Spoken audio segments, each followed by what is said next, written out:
because I never know whether or not we're actually live or not. Like it tells me right now that we're live, but I don't have a countdown, and I've had to like record the like welcome to bumper because it's cut me off before. Gotcha. So we'll let it spill over a bit. Yeah, we're spooling up. No but do problem. you want to take us in then, and I'll intro the show. We'll do the regular thing. You can take us in. Okay. Or I mean, you've been on like 100 times, so like I have. Yeah, but I'm on day 4 of a Kickstarter, so I've only got half a brain at this point. I'm like sleep deprived and stressed out and spun around and possibly infected with a deadly pandemic. Oh no! Don't say that. Definitely overweight. You know? Well, going gray. It's all falling apart. Oh, I'll stick all this on the end. Okay. I'm a little slap happy in case you haven't noticed. Well, that's okay. All right, here we go. Hello and welcome to the Legends of Tabletop podcast. It's episode 180, and I've got Oscar Rios back on again. How you doing, Oscar? I'm doing as well as anyone can during a global pandemic. So since you brought it up, let's ask about it. Now, you're in New York. I am in down. So, like, how are things by you? How are you guys doing? How's the family? What's your sit rep? We have 8 rolls of toilet paper. We're sitting pretty. You know, we're my daughter's off from school. My wife's company may be working remotely, so she may be home full time for a while. I'm at this point a professional author and publisher, so I'm a hermit shut in anyway. So we're doing okay. Our cats are fine. Sounds like your cats are fine. Yeah, he's an asshole. It's a little scary, you know, I'm not gonna lie. There's a lot of people getting sick, and you know, it's in my area. There have been a church was closed down like 5 blocks from me. Because somebody came to mass with it. Yeah. I love how these people of a certain generation that'll start with a B, but I'm not going to point fingers. They just can't stay the hell home. They keep going. Like they closed all the bars and the restaurants, and this person was at mass. It's unbelievable. So I guess if you've got to be somewhere though, right? Like, I mean, that would be the place to get some solace and while you're hacking on other parishioners. Well, I mean, yeah. Oh man, you hear the stories of these irresponsible people. It's just crazy. I'm like, didn't any of you ever see a zombie movie? Didn't any of you? I mean, we're Gen X. We grew up on this stuff. We're ready. You know, we have our zombie survival plans. You know, we know how to hunker down. You know, our minds have been trained for this since the 80s. And you see these people, you know, like they're letting people through the airport from Italy and they're not screening them. Really? And then in all these movies, there's always like some government leader saying, oh, it's just a hoax. And you're thinking, wow, that would never happen in real life. Yeah. Just like the moon landing. None of that ever happened. Yeah. We're in the middle of a bad B movie and we'll get through it. Yeah. I mean, I'm a Gen Xer, you know. We saw a spaceship explode in school when we were like 8, when we were like 11 years old. And you know, nothing's really surprised us ever since. Yeah. Well, you know what? The shitty part is, like, when this eventually blows over or whatever, this is going to become a new seasonal flu. Like, you know, I was watching a documentary on Netflix. I think it's called Pandemic, and they tracked a couple of different groups. One of them was working on a vaccine that will cover all flus. Like, they genetically tested back to like 1818 and like broke down the codes. And there's parts of the virus that don't change, and they're trying to like key on that stuff. But like in India now, like their seasonal flu is swine flu, you know?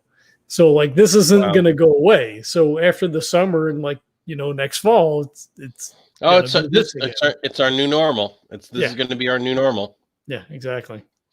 And the gamers really won't notice too much of a change in their daily lives because we're home on the internet reading, gaming, hanging out as we're doing now virtually.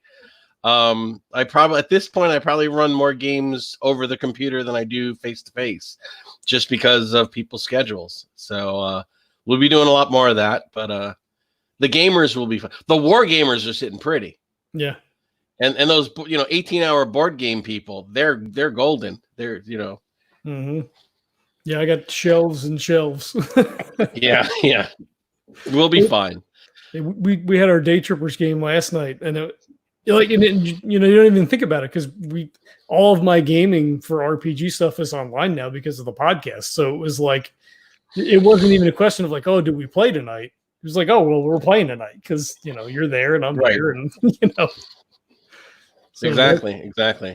Yeah, we're in a really good spot. We'll see how it all feels in 15 days. Because they're saying we're about 10 to 15 days behind where Italy is.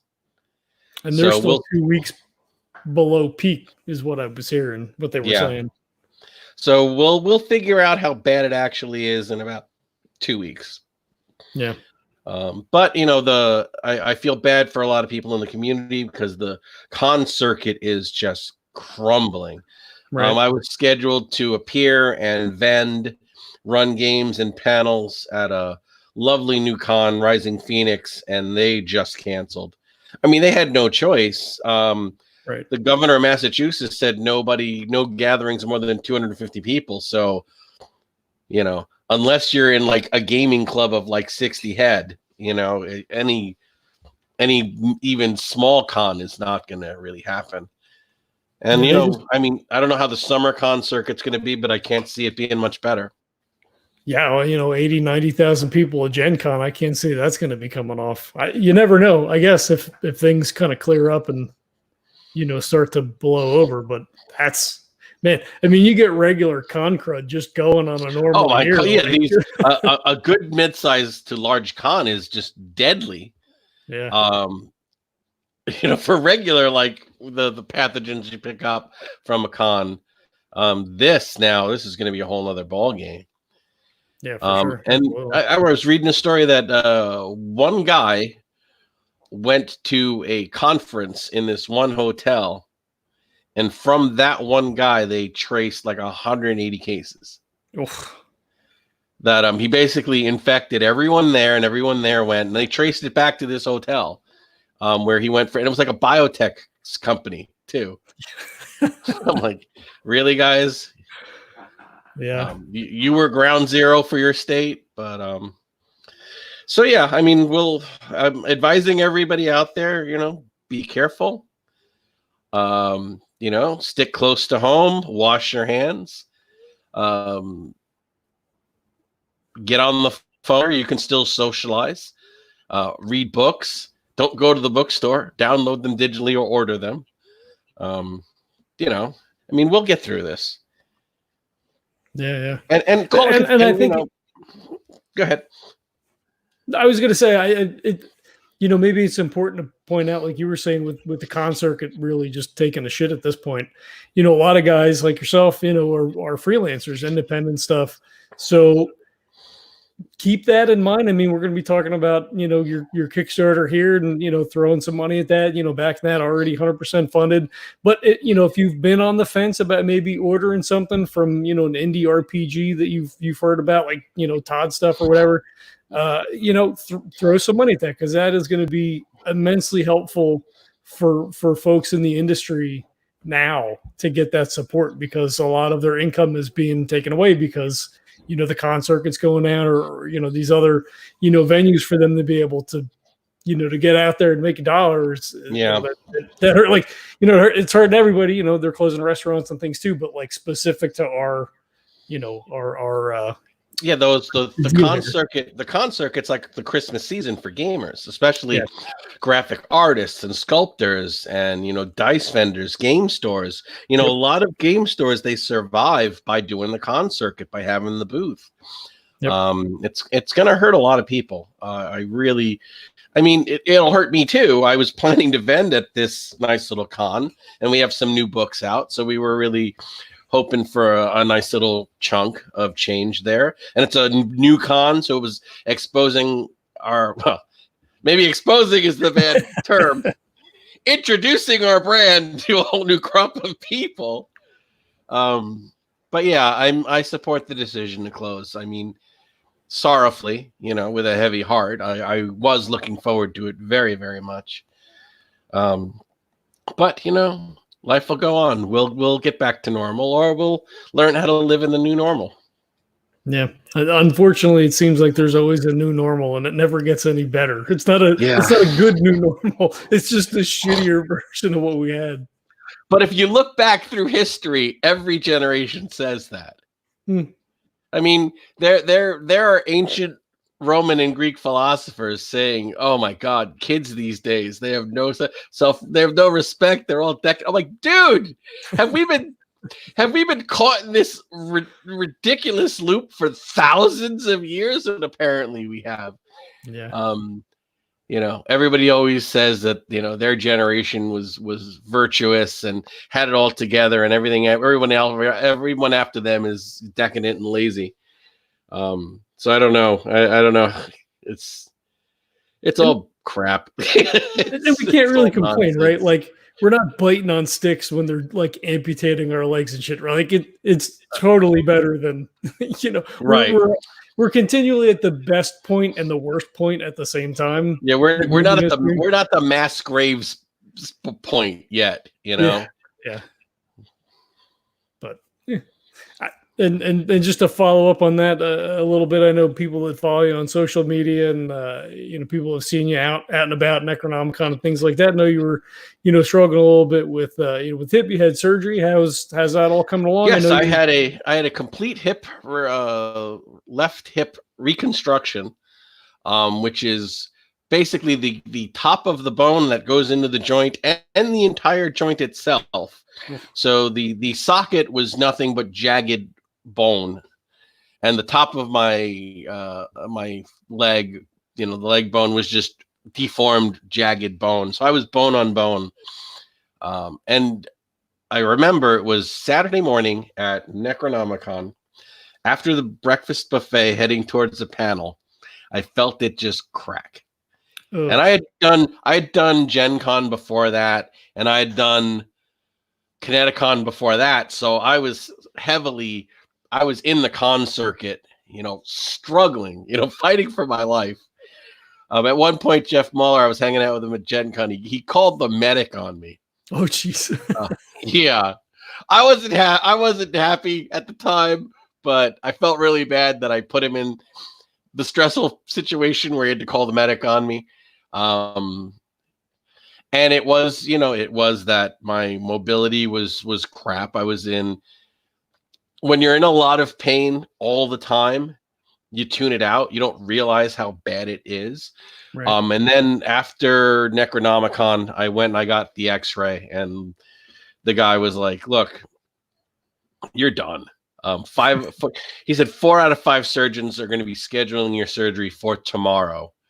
You're done. And I was like, damn. So when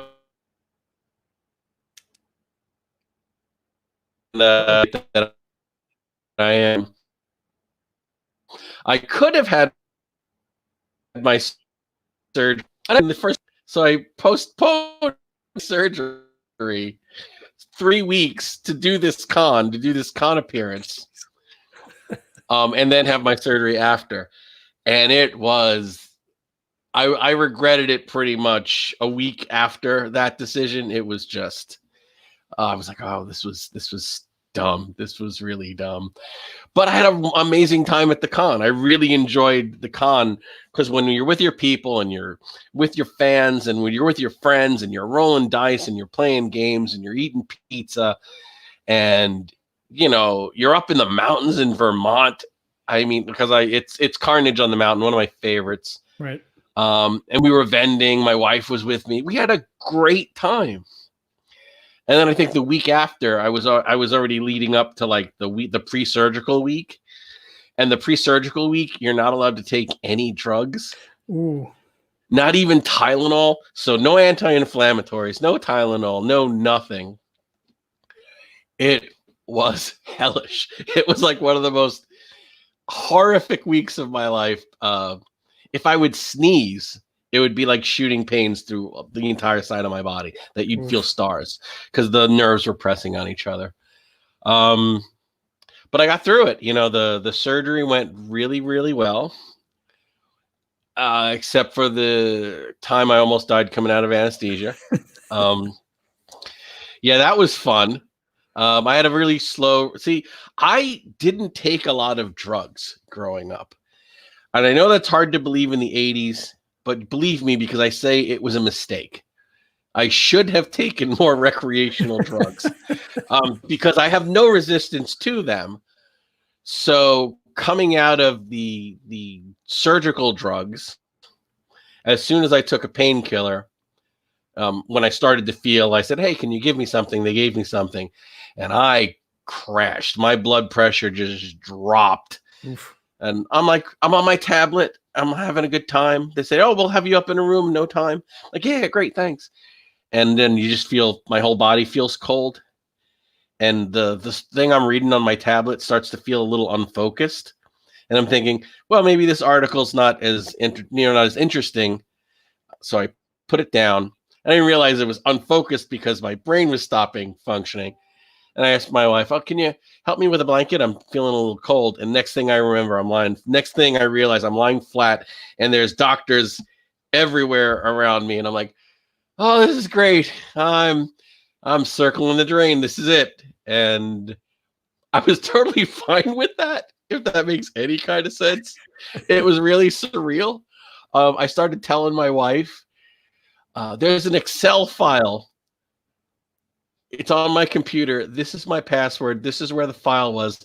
It has all the financials for the company, so you can find out who everybody I owe money to. She starts cursing at me. She goes, "This is what you're talking. This is what we're talking about." But in my mind, I was like, I need to get my shit in order because I'm not going to be around in another hour or two. And in that weird state, that was where my mind was. And then they stabilized me. And I could hear the numbers they were rattling off of what my blood pressure was. So as soon as I was coherent and I was out of danger, I go on my phone, like the asshole I am, and I look up how bad is that actual blood pressure? And like WebMD says, imminent death. And I'm like, Jesus. Oh. And I said, hey, what's the nurse? I said, I just looked this up. I just looked up what my blood pressure meant, and she goes, "Don't do that." She goes, "Don't do that." I'm like, "Wow." And my happiest moment was, it was late because I was there, in and out, but I was feeling really normal and it was 3 a.m. and I was hungry because you're not allowed to eat the day before. So I'm in the hospital, 3 a.m. Just surgery, drama. Crazy shit. And the nurse says, "Can I get you anything?" And I said, "Man, I'd kill for a cup of coffee right now." And she said, "You want a cup of coffee? I can get you a cup of coffee." And I'm like, "Really?" And she brought me a cup of coffee, 2 packs of graham crackers, and a hospital Jell-O. And it's like I went to Tirnanog, and this was like the fairy feast. It was like, I was so happy for those graham crackers and that cup of coffee. And, it really puts perspective on, life, the universe, and everything. It's like, what are the real joys in life? And that hospital cup of coffee and graham crackers and fat-free hospital Jell-O, that was like one of the best meals I ever had. And she came by a little while later and she was like, "How are you feeling?" I said, I'm as happy as a fat kid with Jell-O. And yeah, so recovery was smooth. I'm walking better now than ever before. I have no pain on that side. The side I had surgery now is the strong side. and I'm feeling how crappy the other side feels. Mm. And they're like, when do you want to get that one taken? I'm like, not for a while. I'll walk crappy on one side. I walked crappy on two sides for a long time. Right. But no, it's better than it's ever been before. They fixed the leg discrepancy, so my signature waddle is gone. I now don't waddle when I walk because my legs are the first time in my life they're the same length, which is really weird. I actually look a little taller. So yeah, and I had to learn how to walk all over again because when your legs are a different length, you're used to walking in a certain way to compensate. Right. So I had to train myself out of that. But yeah, it's Brave New World. It's it's quite a thing, and I was really looking forward to getting back out there to start going back to zoos and museums. To really, because all the things I love to do, I haven't been able to do because my mobility's been going downward. So I'm just thinking, man, when the weather gets better, we're going to go to this con, and then maybe, we'll go on this trip. Maybe we'll go to Salem for a couple days. Definitely want to go back to the museum. And then the global pandemic hits. Yeah. And I'm like, you ain't going nowhere, kid. And I'm like, now that I could walk, I have to stay home. But, we'll get through it. It's always something. You waited too long. Well, yeah. Honestly, yeah, I should have taken better care of myself in keeping track of how bad the leg was. I mean, the leg's always been bad. It's from birth defects. It's from birth. Right. And then my mom's like, yeah, I mean, weren't you going to the doctor every year to have them x-ray you? And like, well, no, Mom, I was raising two kids and, writing books and trying to get to work. And, you don't think to do that, but apparently I should have. So well, I literally guys too, right? Like that's not, I don't go to the doctor. Like, right. Unless something's really wrong, Right, when you feel the bones just give in your hip, and, yeah. and your friends are calling medical on you at the con, maybe you go get an X-ray at that point. Right. Maybe you consult your healthcare professionals. But I honestly have to recommend it. It sounds very scary, but for all the work they did, I have the tiniest scar, and the most painful part of my recovery was I had a bad allergic reaction to the adhesive on the bandage. Huh. That caused me more pain than anything recovering from the surgery. The skin is still discolored. It's like a burn. But the glue caused me more pain than the actual surgery. So It's amazing what they can do now. Yeah. It still scares me. I'm Well, it's natural to be afraid. I mean, it's you're somebody cutting into your body and giving you cyborg parts for the parts that are broken. You need to be a fool not to be a little nervous. Yeah, I'm waiting for when they can transfer consciousness and shit. Once we hit that transhumanity part, like maybe I'll buy in then. But then there's a Gen X will be like, no, you can't have my conscience. Get out of here. Stay out of my brain. Dude, that'll never be available to anyone but the 1%. It'll never be available to we've seen enough sci-fi. We know how it goes. Yeah, I know. We'll be the guys in the rubber suit hunting for the army of the 12 monkeys. We which I saw a few weeks ago because I'm that kind of a jerk. And we watched part 1 and 2 of The Stand the other day. I'm like, what's wrong with us? Yeah, now's the time you want to watch like Last Train to Busan or something like that. Oh man, just cue it up. Yep, that movie is amazing. It was really good. My kid was crying because I didn't know. I've seen it 4 times. I've seen it 4 times.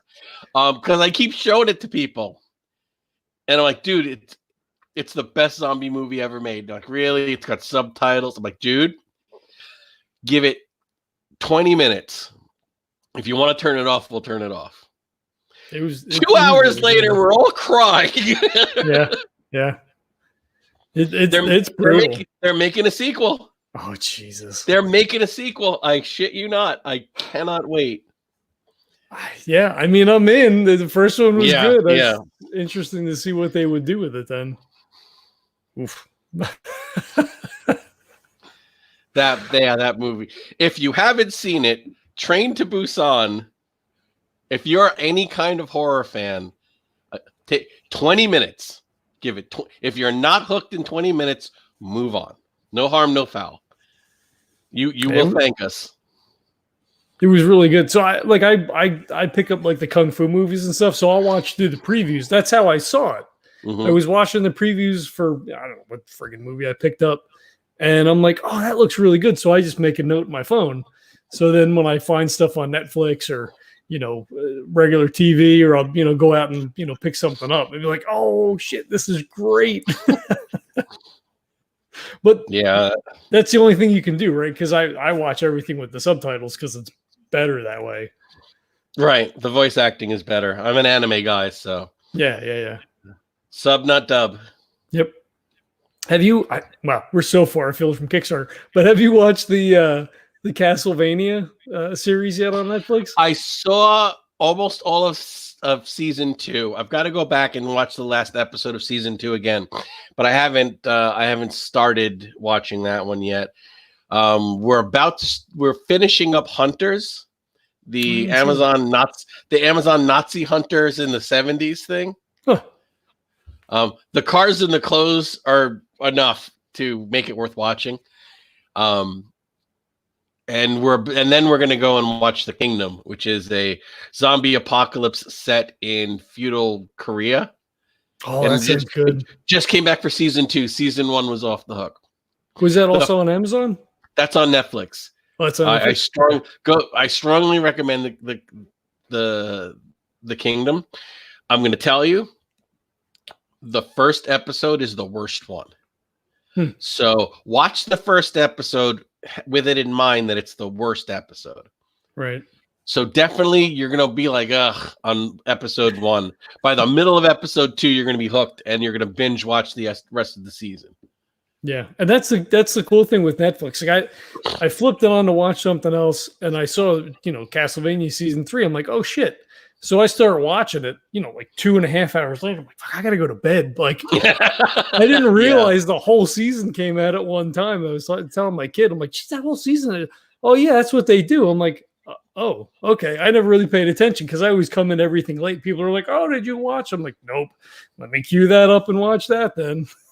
Oh, here, you want glutton for punishment. My daughter this is like maybe a year ago. She's like, oh, this anime is really, really good. And it's coming out with a new season. And I'm thinking, well, maybe I'll catch up. Maybe I'll watch the previous season so that when the new season comes in, and it was My Hero Academia.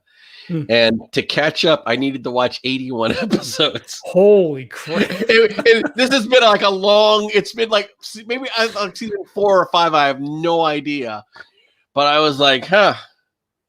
But it's spend time with your kid. It's have something that you can love and your kid loves, and you can talk about it. You have a connection.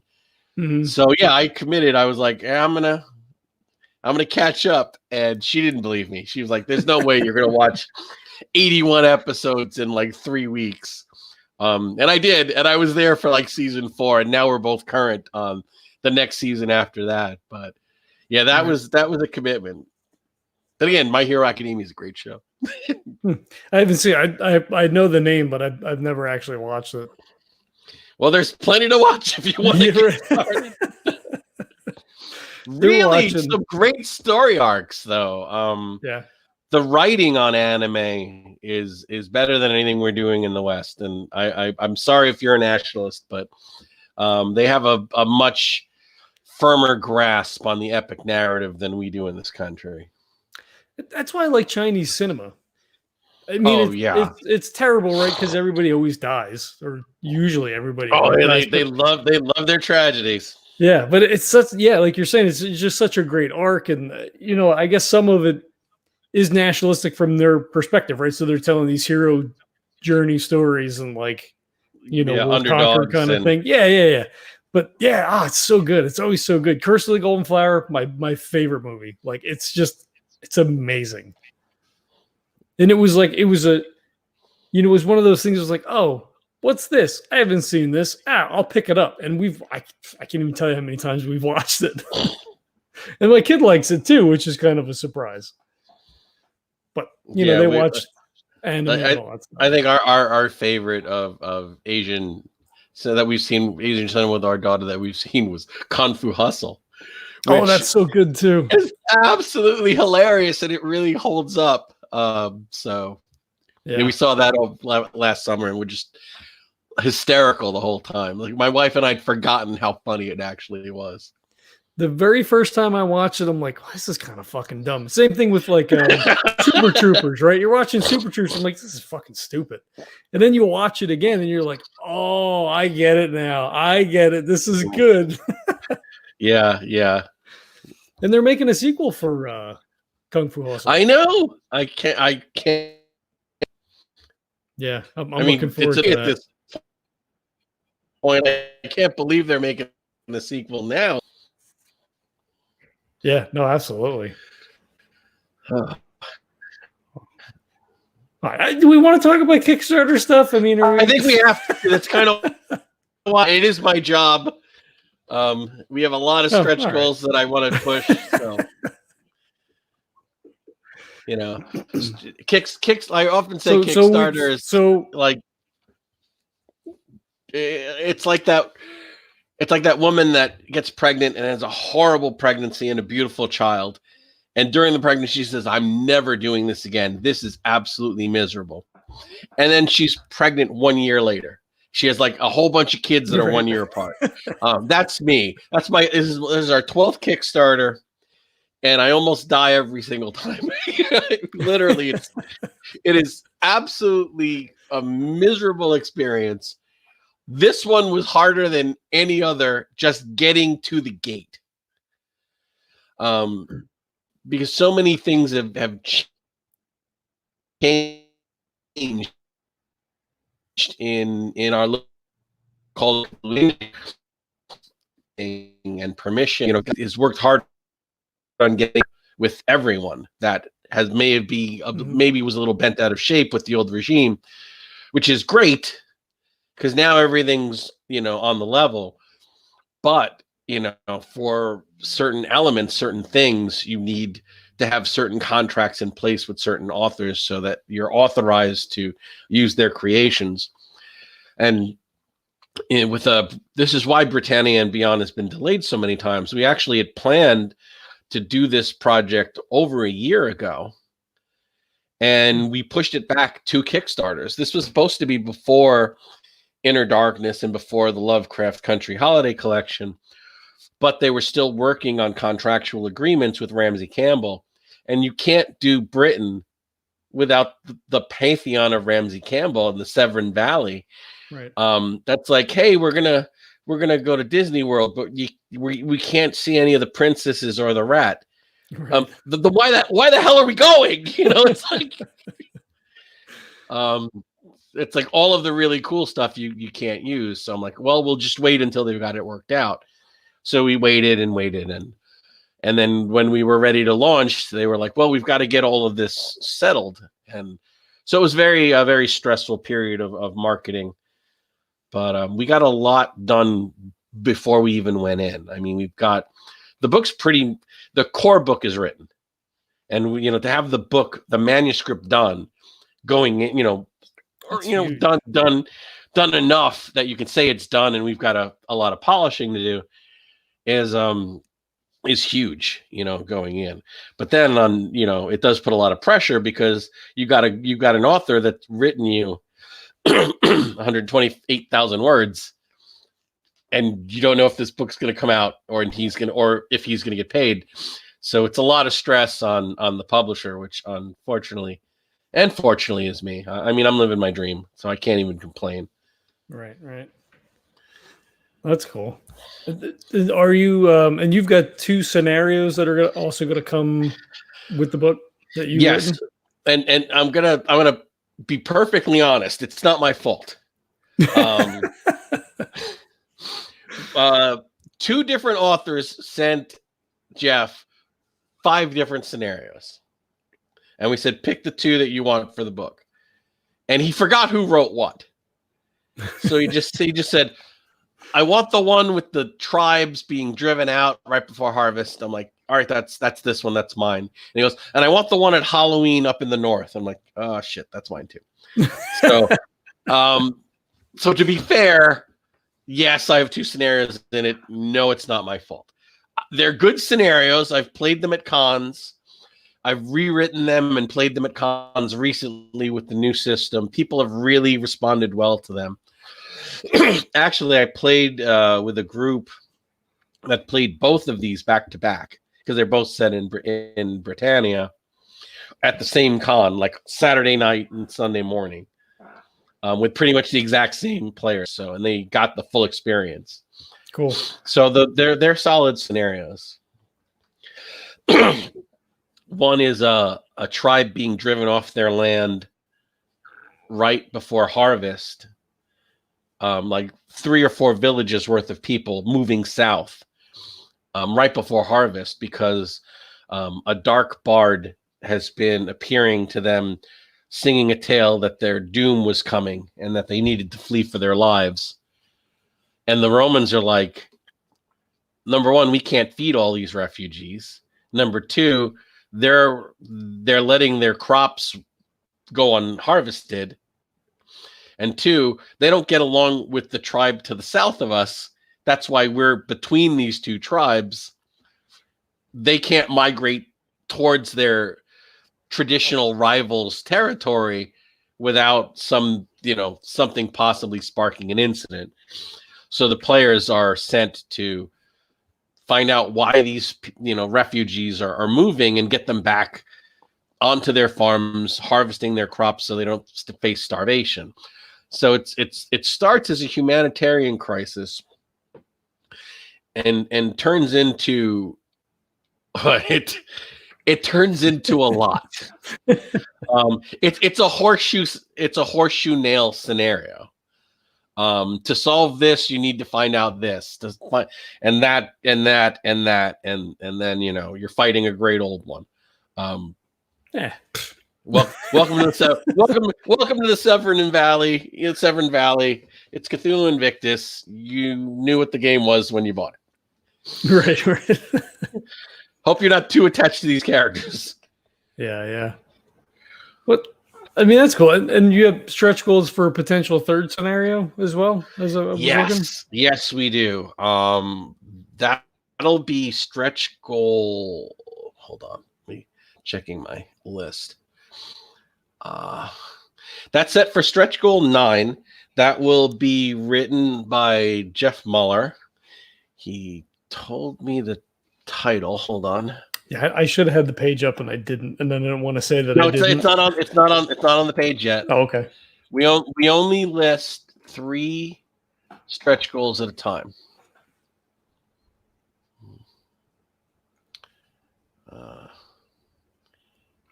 Well, anyway, I'm not gonna. I won't reveal the title yet. It takes place in Londinum, so it's an urban scenario, and it's going to involve unexplained murders of sex workers. Okay. So basically, we're going to be having a Jack the Ripper vibe in Roman London. Nice. Which I'm really hoping we make that stretch goal because I'd love to read that one. That one sounds pretty freaking cool. But yeah, so we have 2 scenarios now. They're chunky. There's a lot of meat there. These are not going to be one shots. And Jeff, much like myself, is not a brief writer. I'm sure his will have a lot of twists and turns. So if we make all 3, I mean, those 3 scenarios could probably fill their own book. Wow. Okay. So there's going to be a lot there, scenario wise, if we make the 3rd one. And there's a lot there with the 2, but 3 is better than 2. Yeah, sure. Right. And you guys funded day one too, which is fantastic. Less than 24 hours, you guys hit the goal. We've been doing this for 7 years. It was my 12th Kickstarter. I had 2 schemes in place to really drive this. I don't think I've ever had one fund day one, except maybe Cold Warning, which was very small and a 2-week thing. So what we did a day one backer level that the core book was $5 less. And that expired at midnight on day one. So that attracted a lot of people who, they want the core book and, they, $5 off. Why not? Yeah, $5. And the other thing we had was something that I dreamed up called Spoils of a Rapid Conquest. That if we do fund on day one, everyone who was with us for that period, they can pick one of 3 PDFs, and they'll get that for free at the end of the campaign when we deliver rewards. So that'll be either Tales of Cthulhu Invictus, Further Tales of Cthulhu Invictus, or the Heroes and Heroines of the Shadow War.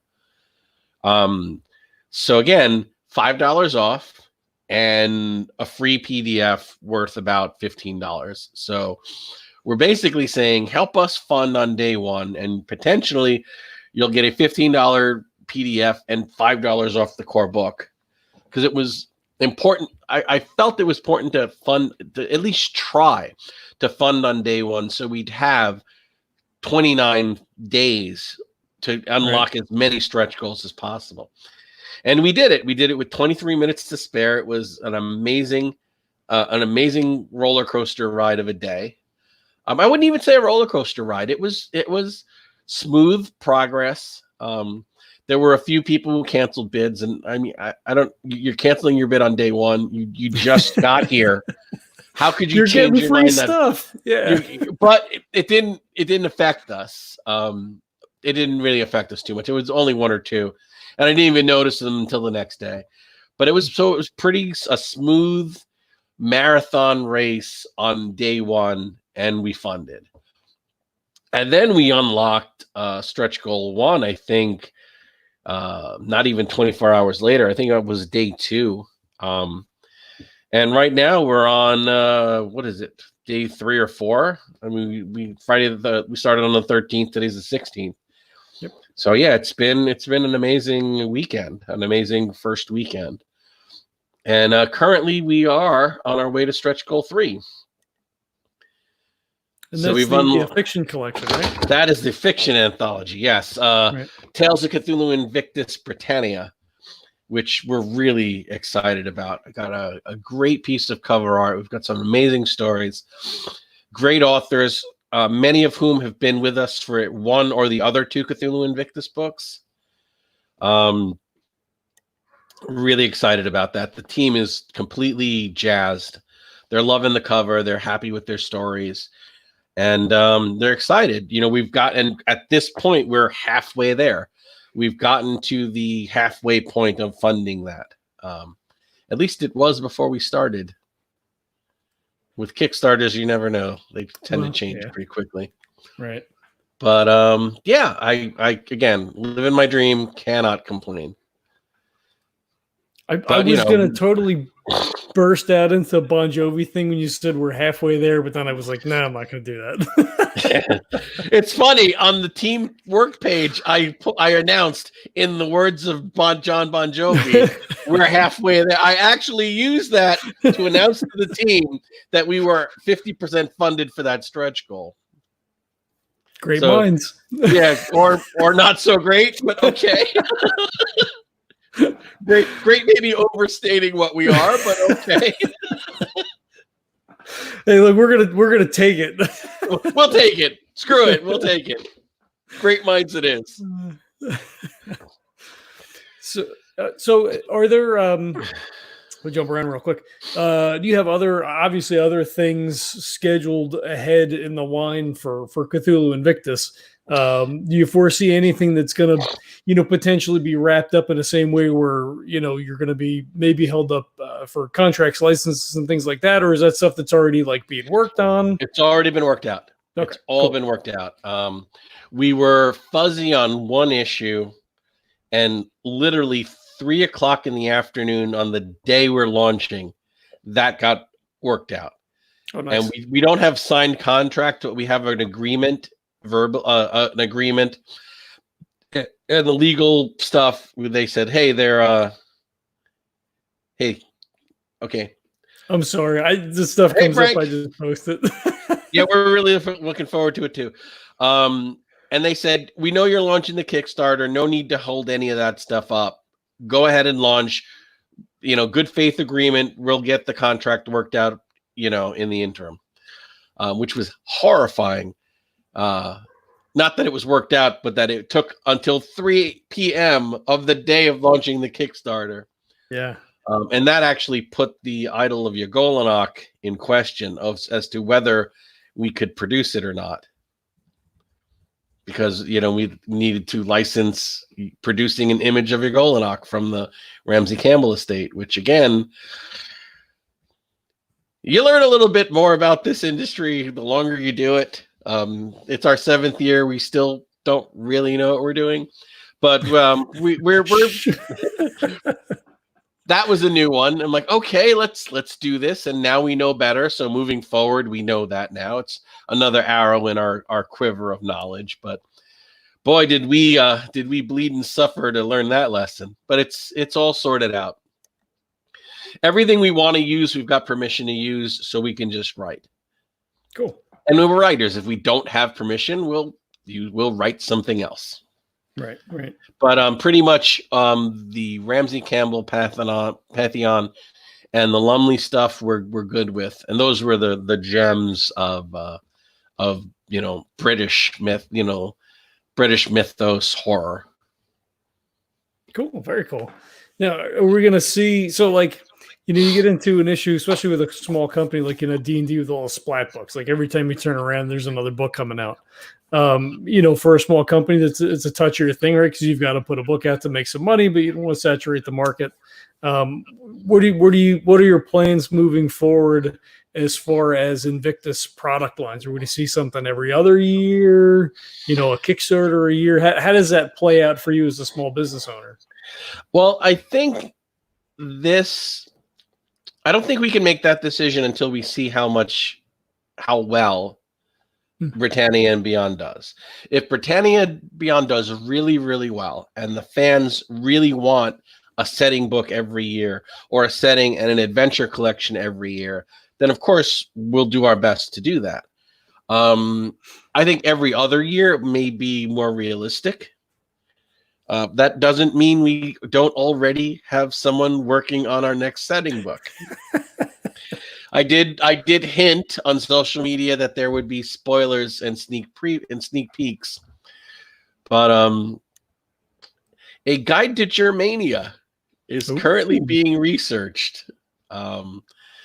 Because hey, if you're looking at exciting, horrifying places, you're going to hit all the really scary border provinces, and you can't call yourself a Roman citizen and not be horrified of the Teutoburg Forest in Germania. It didn't drive an emperor insane for nothing. So yeah, we're definitely looking at Germania as another setting book. Nice. And we have solid plans before the end of this year to release a 7th edition version, a 7th edition expanded version of the Legacy of Arius Lurko. Very cool. And that's something you guys have been working on for a little while now, right? Yes, and we finally figured out the last puzzle piece on how to make it work. We definitely wanted an additional scenario sandwiched somewhere in there. So there's going to be a scenario between. We're not sure. You may be able to play scenario 4 or 5 in either order you want, and then go to 6 as the climax. We're not sure, but we have a scenario that we're going to be adding to the Legacy of Arius Lurko to make it a nice chunky 6 scenario campaign as opposed to the 4 scenario campaign it is now. Very cool. And convert everything to 7th edition, of course, and have new art for the new scenario. And yeah, we're pretty excited. And there's currently a conversion. Yes, there's a conversion cheat sheet out there. So we have converted it to 7th edition, the stuff that's there now. The new edition, we are going to be rewriting certain parts of the scenario that we always wished we could have done. So in a way, this will be the expanded director's cut. Nice. Of the Legacy of Arius Lurko. Very cool. And I'm not usually a fan of director's cuts because I like my voiceover in Blade Runner. Thank you very much, Ridley Scott. I like my film noir voiceover. Yes, it's stupid. I like it anyway. I'm used to it. So anyway, not a big director's cut fan, but we're doing a director's cut version of the Legacy of Arius Lurko. I saw on Netflix that there's the expanded version of Blade Runner, and every time I see it, I'm like, shit, I got to make time to sit and watch this. Now, maybe I don't want to now. I don't know. I actually saw it on Netflix and I started playing it. And when they got to the point where he's having sushi and he's not going sushi, that's what my wife, and he doesn't do the lines. And I'm like, oh, this is the director's cut. And I immediately turn it off in rage and go looking for my DVD copy of my. Yeah, I'm that kind of asshole. I can't help it. Gotta be me. So it depends, right? So like with Return of the Jedi, the ending song was so I don't know, like seared in your mind as a teenager, right? So when they redid it, I'm like, wow, this sucks. Like I don't like whatever. Like some of the stuff added is fine. Like I like new stuff, whatever. Like expand the story. I like when they added Boba Fett to Star Wars and shit. I'm like, that's cool. Like that was the original intention anyway. That's cool. But then it's like, why change the song? Like I don't like this was the Yub Yub song. Yes, of course. Yeah. That's awesome. I've got my original DVDs from the very early 90s that before the director's cut, and they're like gold. They don't sell them anymore. So I'm lucky enough to have the original versions. I have them too, and I have the VHS tape somewhere too. There you go. No school like old school. Yep. So anyway, I want to go through some stretch goals if that's okay. Yeah, let's do it. So stretch goal 3 again is going to be that 9-story collection. Stretch goal 4 we've announced, and that's going to be expanded content. We're going to add 20,000 words of content to the book. More cults, more monsters, or patrons, investigator organizations, that sort of thing. So that'll be, more bang for everyone's buck. Stretch goal 5 is Heroes and Heroines of Britannia. And it's going to be much like our Heroes and Heroines of the Shadow War stretch goal from 7th edition, where we had 21 playable characters. And you can use them as really detailed NPCs in your campaign and just drop them in. Like if it's going to be a TPK, you can have one of these guys show up and save everyone. And then so we've got 10 characters. I've got their concepts. I haven't rolled them up yet, but their name, their profession, and the brief description of 10 Britannia specific characters. And what we're really happy is that none of them are any of the professions from the 21 we did in our last. Oh, nice. So it's 10 characters that don't have none of the same profession. So it's 10 unexplored professions in the other one, which was a lot of fun because we were like, damn it, we've got that guy in the first group of 21 like who hasn't been represented. So really happy with that. So now we're getting to the stretch goals I have not officially announced. Ooh, exclusives. Yes, and I won't talk about them on Facebook. So unless you're listening to this show or the recording of this show, you're not going to know that these are happening. Stretch goal 6 is called Replenish the Coffers. Now, in our last 2 Cthulhu Invictus Kickstarters, we've had Roman replica coins produced. Very nice ones, I might add. Thank you. Thank you very much. Great work by Campaign Coins. We've had some very talented designers. So Dahora Cosmico, we had 3 coins. 7th edition Guide to Cthulhu Invictus, we had a 4th coin produced. Believe it or not, at this point, they're almost all gone. I've given them away. If somebody if you've ordered Cthulhu Invictus stuff from us, every once in a while, someone will get a free set of coins thrown in just because we want to say thank you. So the supplies of extra coins that we've had lying around have dwindled to the point where there were only 25 left.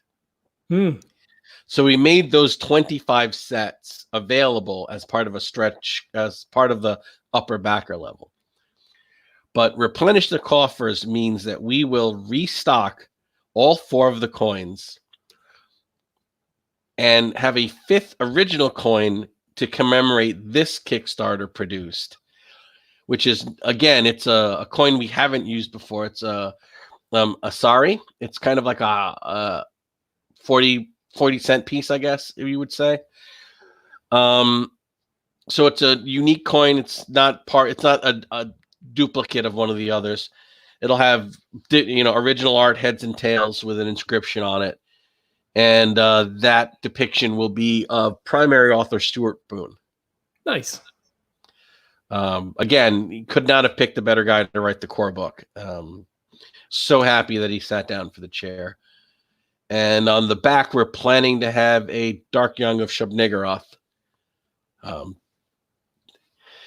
So that's stretch goal 6. Stretch goal 7 is we're planning to have poster maps produced. And with the coins, everyone who gets a physical reward gets a set of all 5. Cool. Very cool. So it's not that we're restocking them and you can't have any. We're restocking them. We're restocking them, and everyone will get one set of the 5 coins. Stretch goal 6, we're having posters printed of the map that Alyssa Fadden did for us. And those will be added to everyone getting a physical book from us. So stretch goal 7 and 8 will be physical bonus rewards of coins and maps. Cool. And stretch goal 8, we are hoping to offer bonus stories and title page art for Tales of Cthulhu Invictus Britannia. There are currently 9 stories there. We're hoping to enlarge that by at least 3, possibly more. And our artist Alberto has said that he's willing to do title page art for every story. So every story would start with a little illustration of something going on in the scenario. Very cool. And 9, which we've already revealed, will be the bonus 3rd scenario for the collection. Right. And believe it or not, we've got stretch goals planned after that. Well, and you have to, right? I mean, that's the nature of Kickstarter now, is planning ahead for that stretch stuff. Before we get any further, I'm going to post up. Frank's got another question here. I'll toss it up here for you. Okay. How far up the timeline do you plan to go? My specialty is post-Roman Britain. Luckily for you, they just reprinted Cthulhu Dark Ages, because what you're talking about is not Cthulhu Invictus. You're talking about Cthulhu Dark Ages. And does Golden Goblin Press plan to do anything for Cthulhu Dark Ages? Probably yes. We've already talked about it. We're really excited. We have a lot of people who loved Cthulhu Dark Ages from back in the day. I personally had a home campaign for 2 years of Cthulhu Dark Ages set on the shores of Lake Windermere in Britain. A little town we created called Dunbriar. I played the Fletcher named Fletcher Craftsman Rathmar. So it was great. None of us could read. We had one person who could read, and he had to read all the Mythos tomes. And he goes, "Why do I have to read all the Mythos tomes?" And we're like, "Well, because I can't read." And everybody said, "Yeah, I can't read either." And he goes, "Am I the only literate character in this group?" We're like, "Well, yeah, I'm a Fletcher." And one guy goes, "I'm a dairy farmer. What do I need to read for?" Right. very, very different vibe. Cthulhu and we have history in the book going up until the Roman withdrawal from the province. So we have the prehistory of serpent man kingdoms and all the pre-human history leading up until the Roman withdrawal, when they're like, okay, we can't send any more troops to protect you. You're on your own. And that's when the Anglo-Saxons come in, and that's no longer Roman Britain. The golden age of Arthur and all of that. We're not going to be stepping on the toes of Cthulhu Dark Ages because we're going to stay in our lane. And we may at some point be writing for Cthulhu Dark Ages in this area anyway. That's cool. It was one of the things I had written down. I was going to ask you about that because I knew you had to be super excited that Dark. When I saw the tweet from Chaosio, I'm like, oh shit, I should text Oscar because I'm sure you're probably freaking out. Yeah, I was a happy kid. I was really jazzed when I saw that was actually going to happen. I think I emailed them within 24 hours saying, so it's all right if we produce a supplement at some point. So because I had authors saying, we're going to do something for Dark Ages, right? I'm like, you bet your ass we are. We're going to be in Britain all year. We're going to be in Roman Britain most of the year, but we'll get to the Dark Ages at some point. I've got a lot. I think I was cleaning up my den and I filled a whole binder of 6 Cthulhu Dark Ages adventures that I wrote back in the day. Right. So literally, when we change our war footing for the Dark Ages, it's going to be a pretty quick turnaround. But we're going to keep You're going to be running 2 different lines if you're not careful. No. That's why I never asked about Dark Ages. I waited until they put it out. Because the last time I asked about a setting, I got put in charge of it. So yeah, I was curious about Dark Ages, sure, but I was keeping my mouth shut. I had learned my lesson.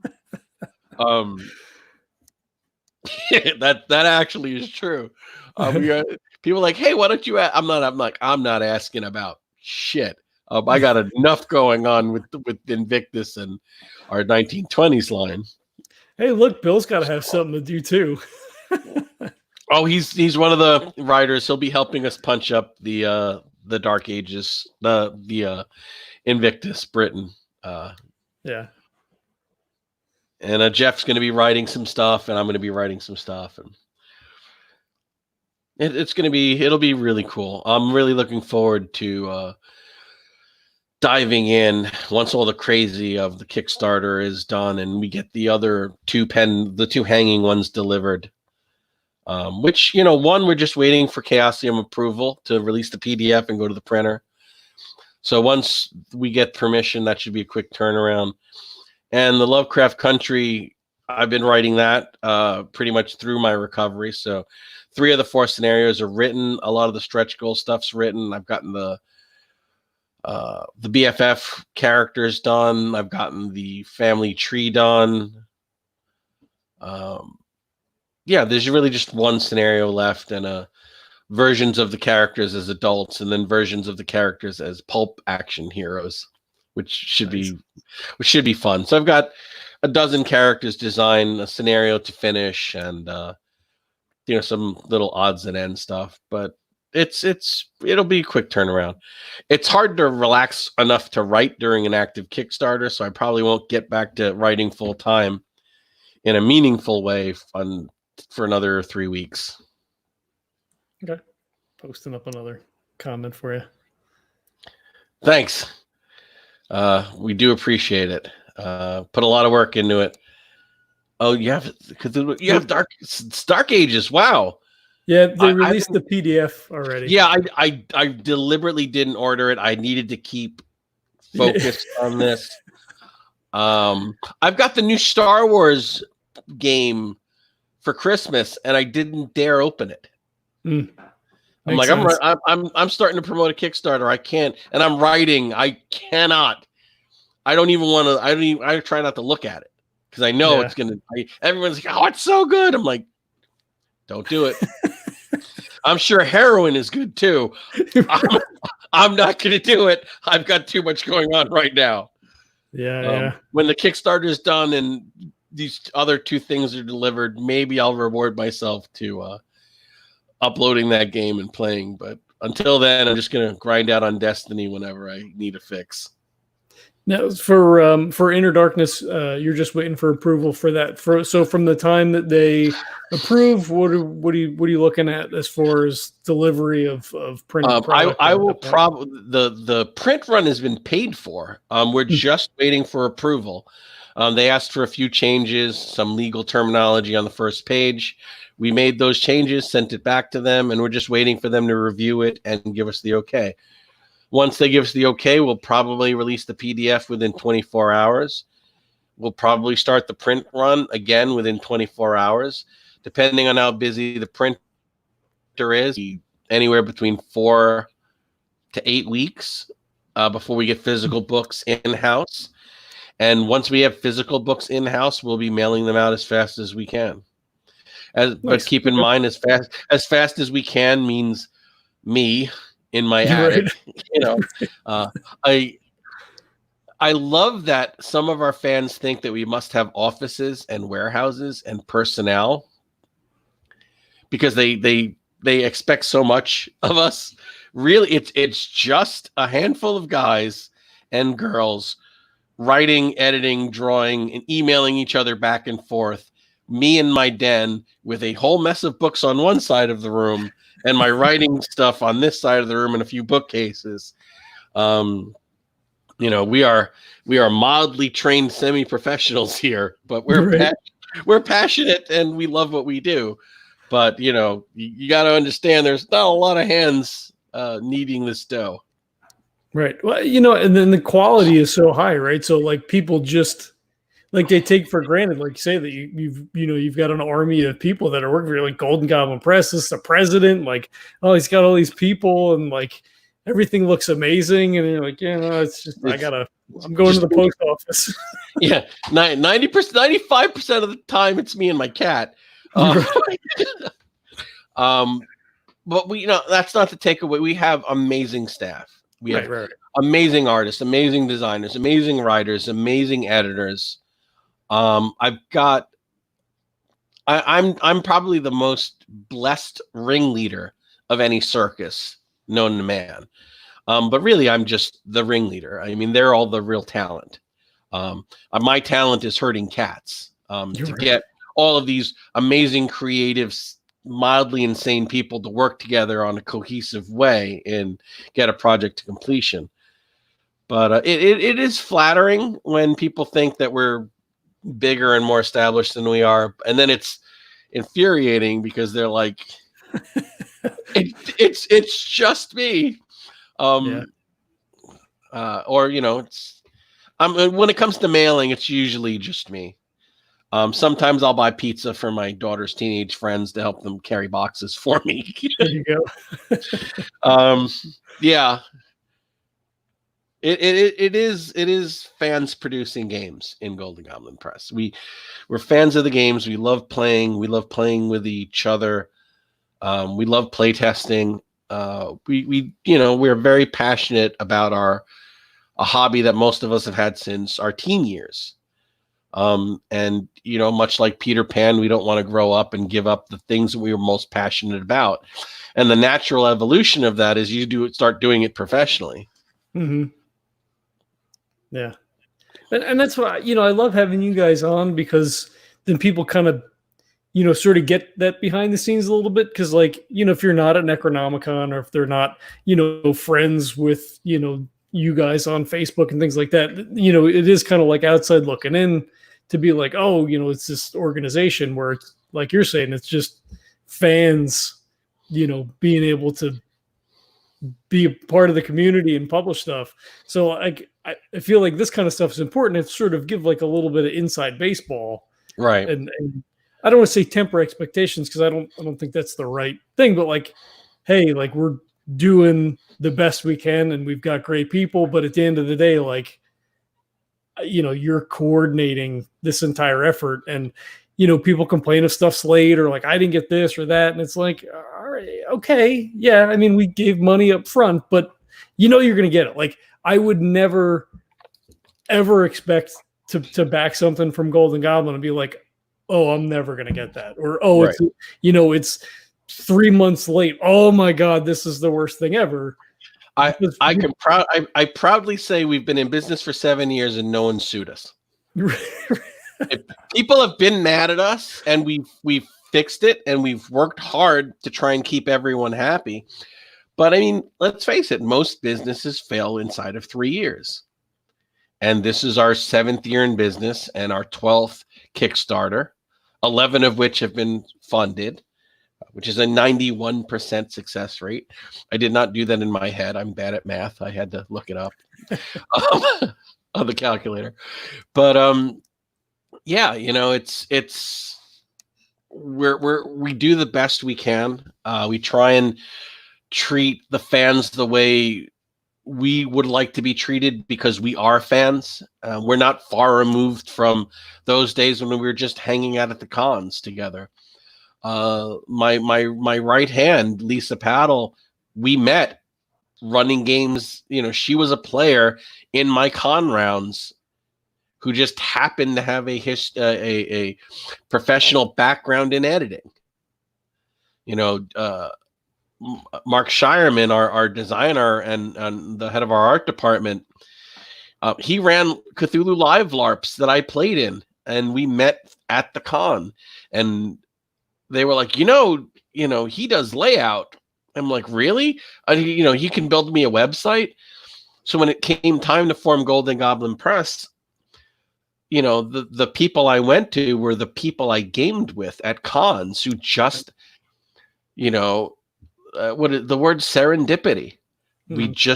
I just happened to know really talented people who were really passionate about some of the same things I were, who were crazy enough to say, sure, let's build a clubhouse. Let's form let's build a team and see what happens. And 7 years and 12 Kickstarters later, we've just won our first Emmy. We're all still friends. Right. No one's tried to kill each other yet. And we've added more people to that team. We've brought on, new editors and many more writers. We've got a fiction line, which is amazing because we never really thought we'd be a fiction company. Mm-hmm. We have, a whole stack of fiction books that are out. It's pretty, I pinch myself every once in a while when I look around and I see what we've accomplished in 7 years. Yeah. And again, I don't, I'm not patting myself on the back. I'm more like a parent that's really proud of his kids.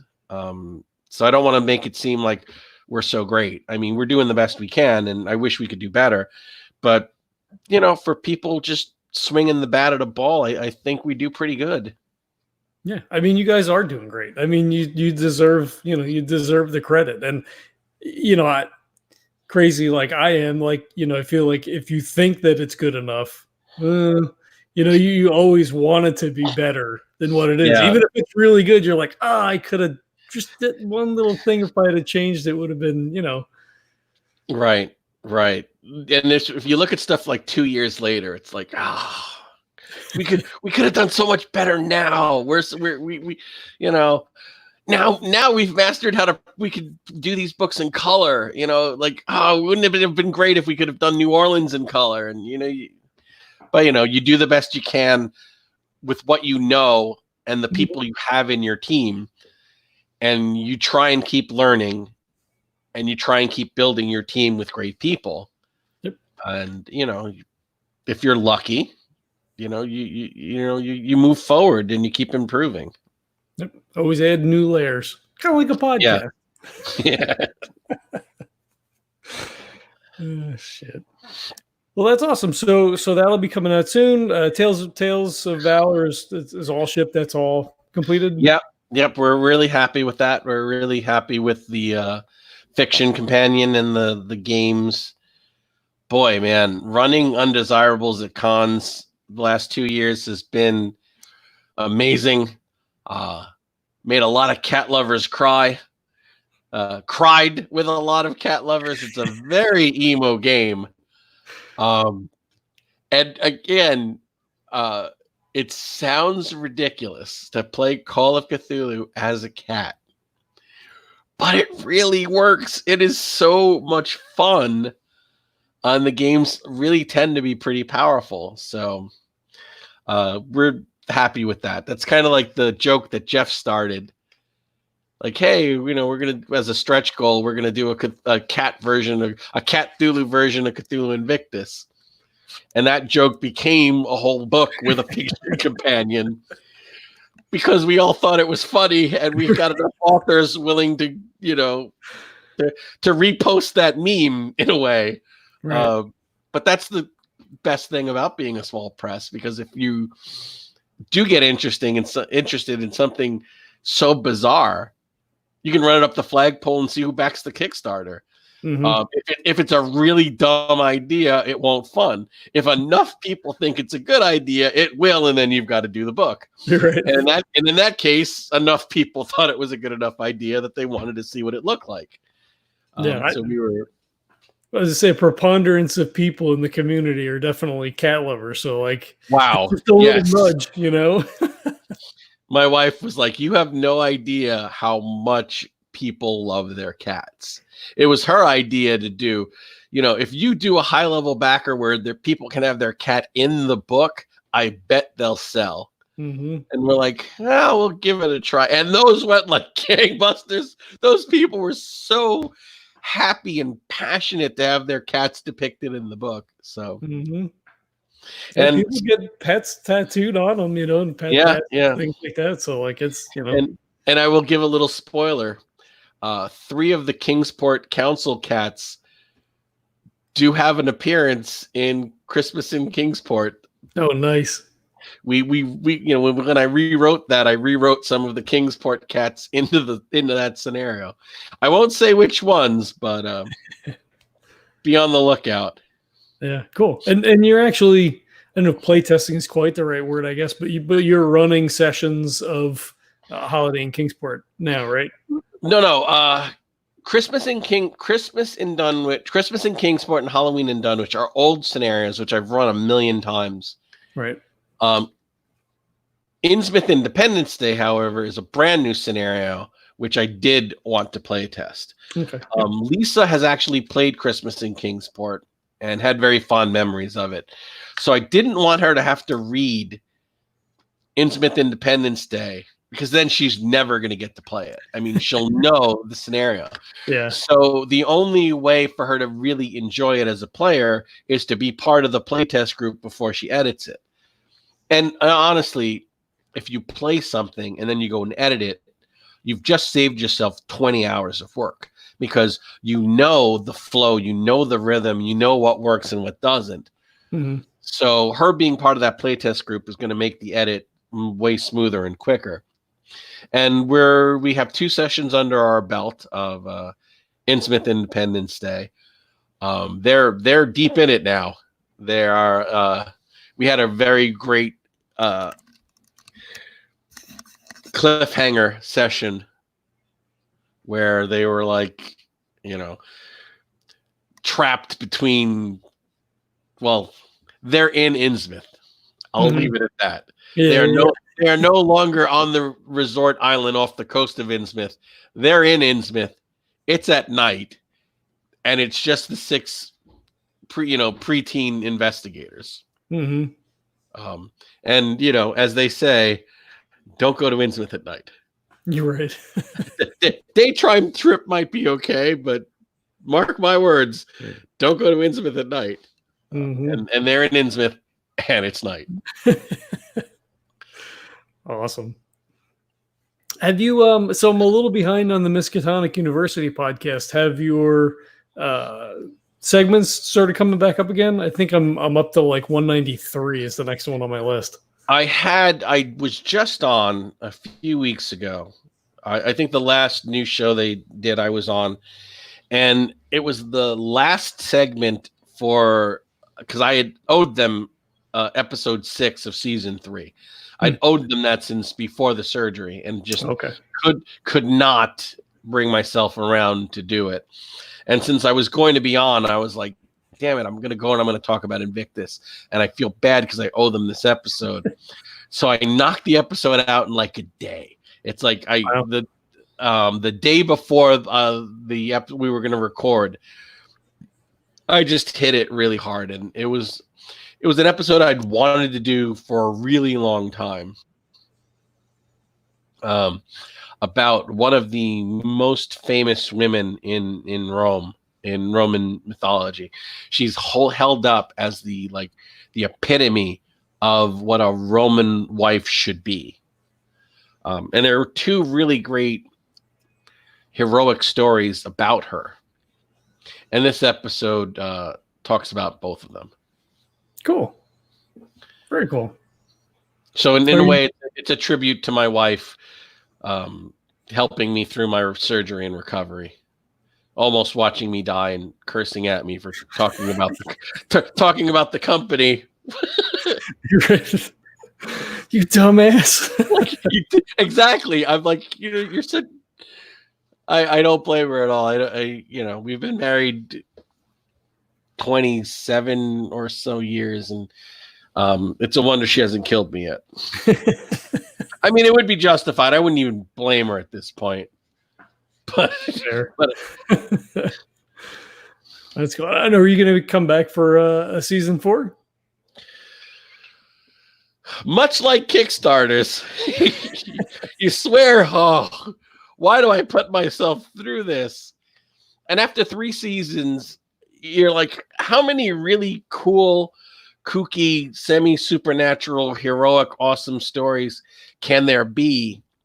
And then you're like, yeah, how many in an empire that was like 500 years as a republic, and then 500 years? You're talking about 1,000 years of history through every culture from the Middle East, Asia Minor to Scotland. You could tell really cool stories if you just did a little research. You can't throw a dead cat in ancient Roman history without finding something amazing to talk about. Yeah. But then it's like I do 6 episodes and I'm out of ideas. And I'm like, all right, well, I'm done with this season. The pressure's off. And then in 3 months, I'll be like, well, this would be a good episode. And then, and then another thing will crop up in my research. Like, well, this will be a really good episode. And then before you know it, I've got 3 of the 6 and I'm starting to record. Would I like to do season 4? Yes, I would. I have no ideas. Someone said you should do a season just on Britannia. And you probably could. I mean, so many amazing things happened in Britannia, but I'm a little. I've got to keep my eye on Britannia and Beyond. I'm focused on the Kickstarter. I will, if I have to answer in one word, I will say maybe, which is more like probably. That's fair. Has it gotten any easier? I know Chad was helping you at the beginning, doing some of the soundscaping and stuff. Do you feel comfortable doing it? I did a semi-decent episode in one day where I did the sound mix. So yeah, it's definitely gotten easier. That would have been me pestering him for 2 days and him doing 90% of the work. This one I did pretty much on my own. I mean, you can tell it's not as good as when he helps me, but I've picked it up enough that I can Frankenstein together an episode on my own. Yeah, that's cool. And I didn't know video editing until I had to do a Kickstarter. I didn't know sound editing until I had to start working on a podcast segment. Right. I have no professional training. You and me both. Right. But if you're willing to learn and you're passionate, it all kind of works out. Yeah, definitely. Yeah, they're really fun episodes. Yeah, they're interesting and quirky, and yeah, it's neat. Definitely cool. I love some of them because they just seem so ridiculously out there that people like, there's no way this was real. You know, there's no way somebody threw slaves into a pit of lampreys to be eaten alive. That's the one I was just thinking of. No, that happened. No, that happened. You know, there's no way the town would rise up and kill this beautiful dolphin that was friendly just because they were going. No, that actually happened too. Yeah, I mean, there's some amazing, crazy things, and it's all true. So yeah, well, I'm pretty sure there'll be a season 4. Maybe not in 2020, maybe not this year, but there'll definitely be a season 4 at some point. Because it's not one idea. If I'm doing a season, it's going to be, I'm committing myself to do 6 episodes. Right. So I need 6 good ideas. All right, everybody heard him. 6 ideas. So if you give me an idea, it's your good idea. You do your own goddamn segment. I'm picking the ideas I want to do. Because if you don't love what you're working on, it's never going to get done. Because by the time you're almost done, you hate it. So you have to start loving your topic because you're going to hate it by the time you're done. So you need to start from a place of love. And if it's not my idea, I love my ideas a lot more than I love anybody else's. You knew I might like other people's ideas, but I love mine. Fair enough. What do you guys have projected for the future? What do you guys have coming up after Britannia and Beyond? Once Britannia and Beyond is done, we're going to be working on that and taking a long, hard look at what's next. We have 2 possible projects that we could launch in September. And we're going to decide which one we're going to go with probably sometime in June, because it's going to take several months to negotiate all the legal before we can launch a September Kickstarter. If Britannia and Beyond is insanely successful, we'll be really busy with that, and we may not do a September Kickstarter. If we end up having a lot of stretch goals and there's going to be a lot more work, which would be amazing, then we may dedicate the rest of this year just to fulfilling that and getting it out in good time. We don't want Britannia and Beyond to be one of those projects that just lingers to the point where it's nearly vaporware, and then it comes out and you forgot you backed it. Right. Cthulhu Invictus, we just won an award. We've attracted a lot of new fans. A lot of these new fans, they have scenarios that they haven't played because we've got some books out. But the fans who have been with us since the very beginning, who've always loved Invictus, they're going to want some new material. They're going to want some new adventures and a new setting. So we don't want them to wait a year or 2 years even before they get it.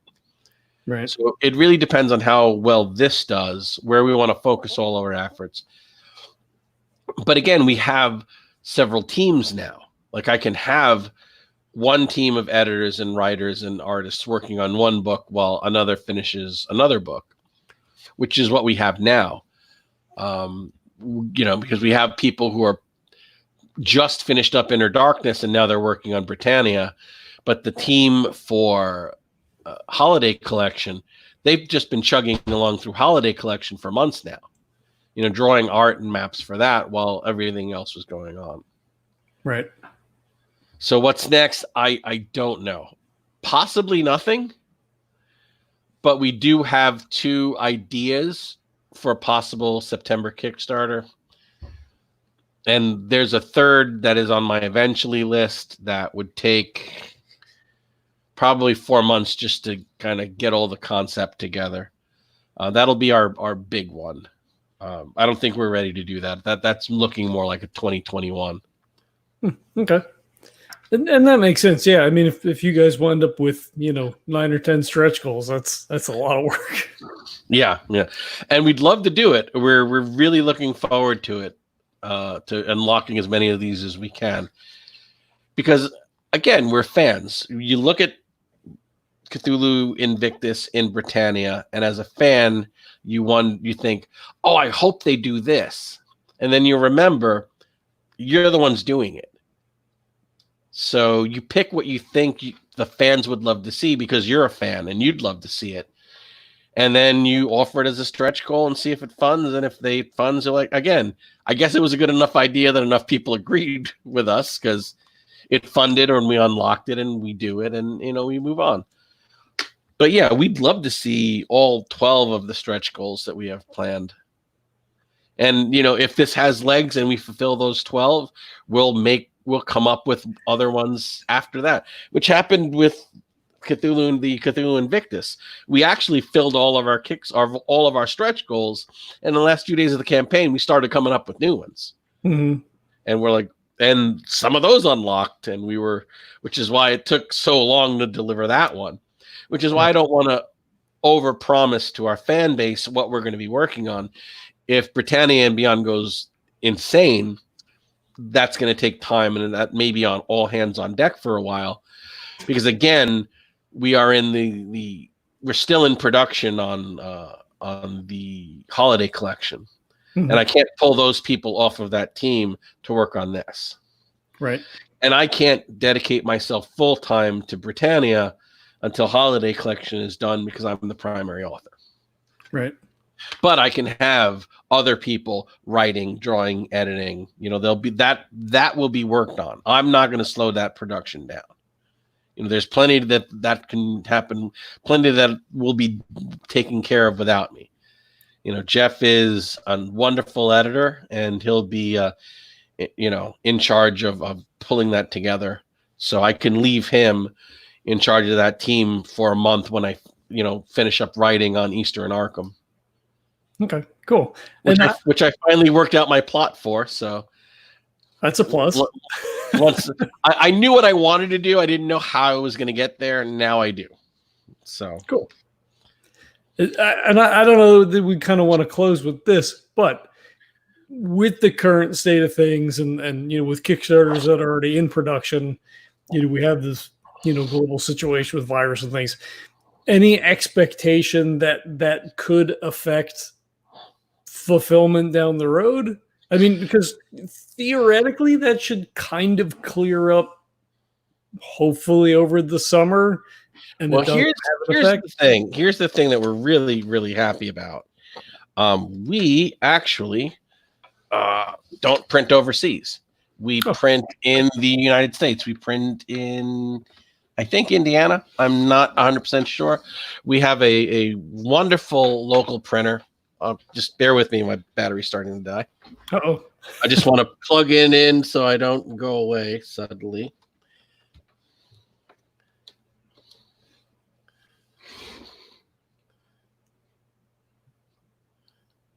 Okay, I think we're good.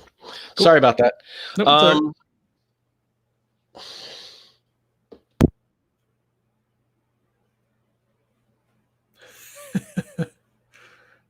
you're muted now. Now you're going to make me edit. This whole thing was going so well.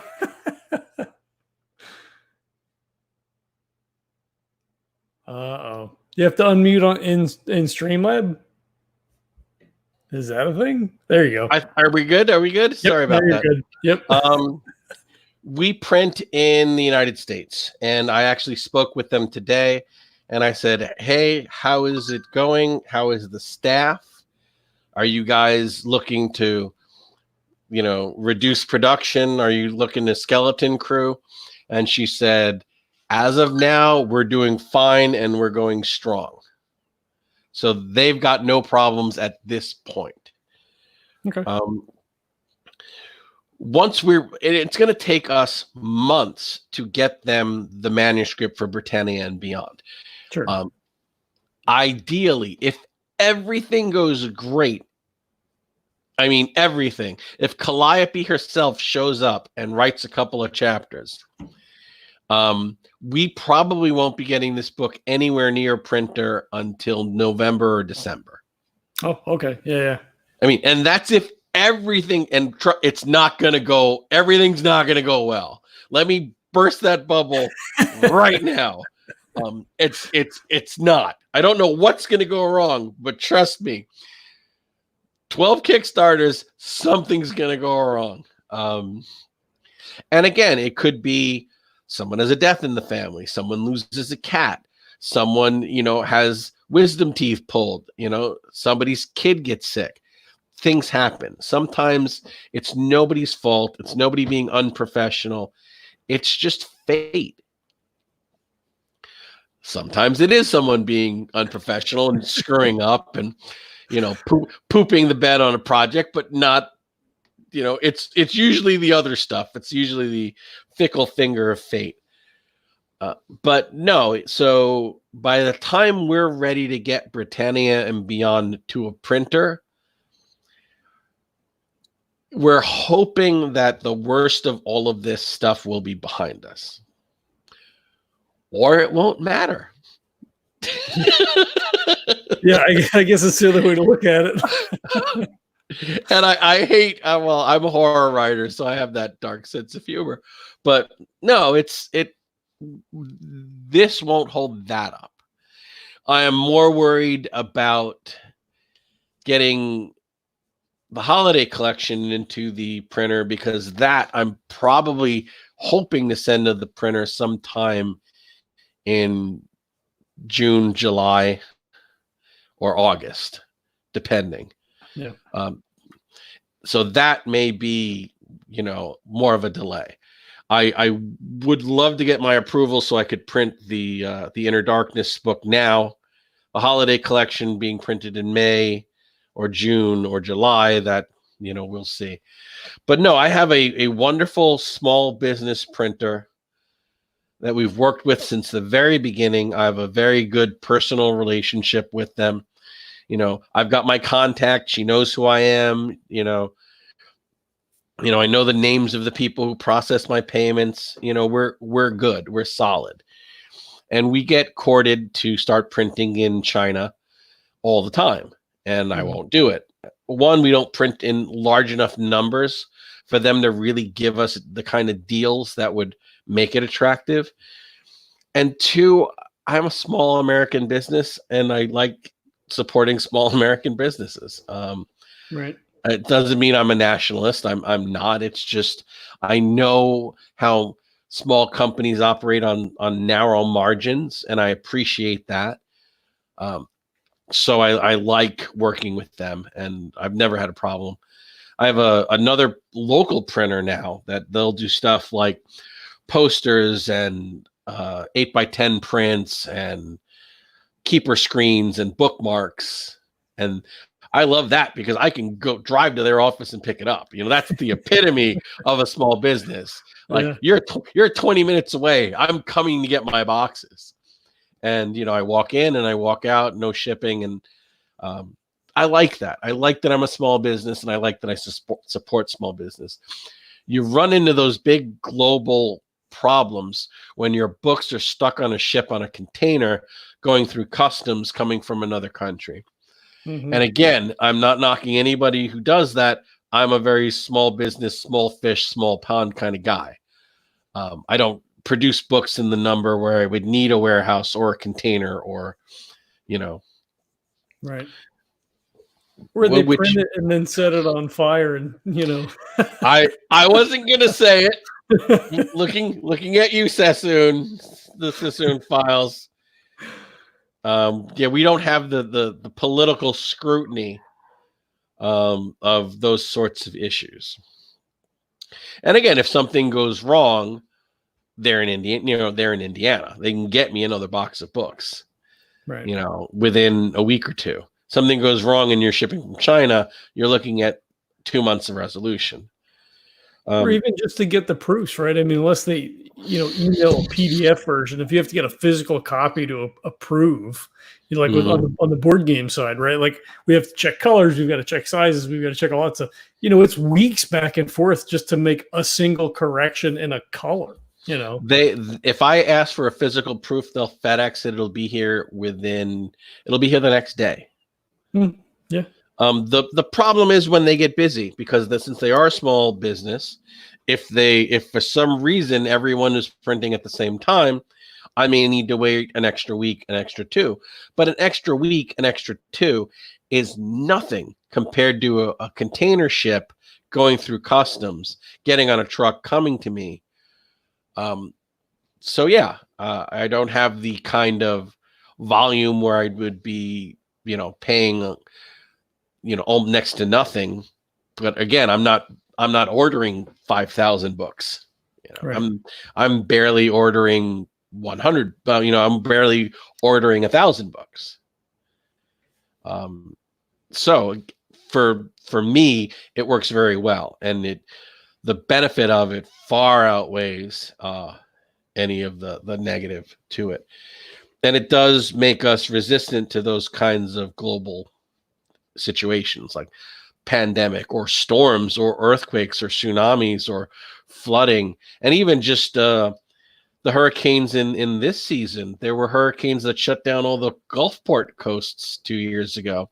Mm-hmm. And that's where a lot of goods come through. Well, and if you order, if it hits at the wrong time, if you order China beginning of the year, that New Year's, they're shut down for a month. Right. You're like, just nothing is happening. Exactly. Yeah, I don't want to, I don't know, because I've never ordered stuff overseas, and not that you don't get personal service necessarily, but if you have someone here, like you said, the name of the people who process your orders, and your contact on the phone, like it would seem to be a more personal process than ordering a huge thing from overseas. And not that they don't. Again, I don't know, I've never done it, but you can literally just call someone on the phone and be like, hey, yeah, Sue, what happened with blah blah blah, I need to get such and such, right? And it's a 2-minute conversation. And not that you couldn't Skype or call China or whatever, but like, exactly. It's very comforting to actually know their names and have them know that you've got projects in the works, and even just give them the heads up, like, hey, I'm going to be sending you a file in a couple of weeks. What's your printer schedule looks like? Like, look, we're pretty wide open now. If you get in quick, we could probably turn you around in a month. I'm like, oh, that's awesome. And so that you can have that kind of rapport.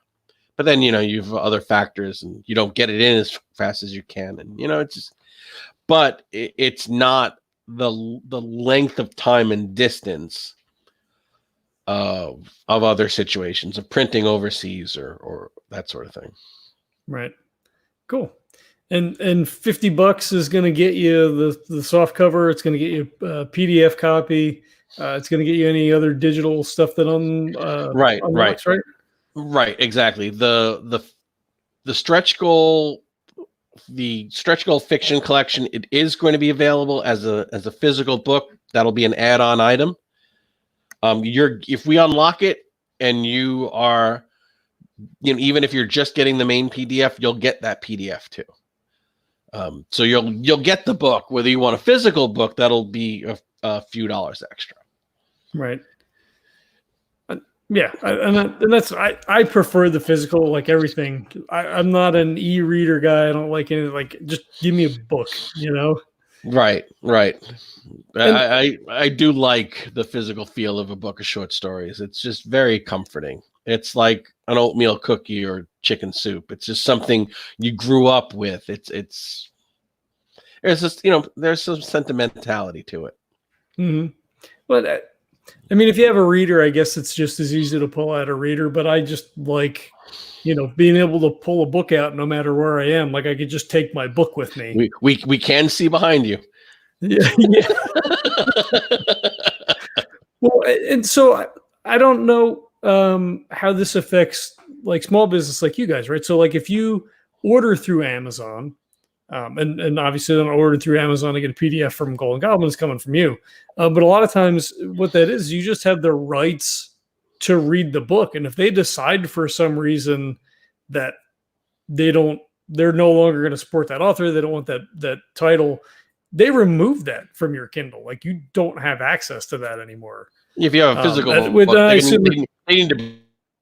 they're not coming to your house and taking your physical book. Well, yeah, not only that. It's like, but PDFs and stuff from you guys are coming from you guys. There's no like digital rights thing or anything like that, right? No, it's us. Yeah. Okay. Yeah.